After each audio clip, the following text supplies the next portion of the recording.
අයිබන් වාස්තු විද්‍යානුකූලව කියනවා නිවාස ඉදිරිපිට තියන්න හොඳ නැති ගස්.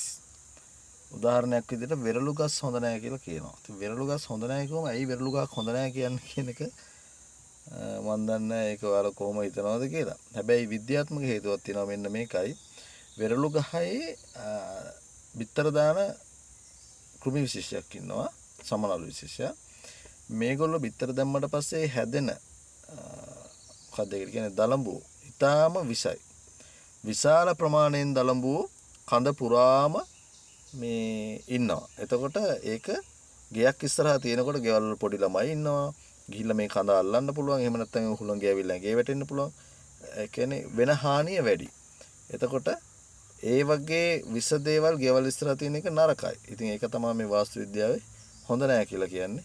වෙරළු වගේ ගස් නිවාස ඉස්සරහා තියෙන්න.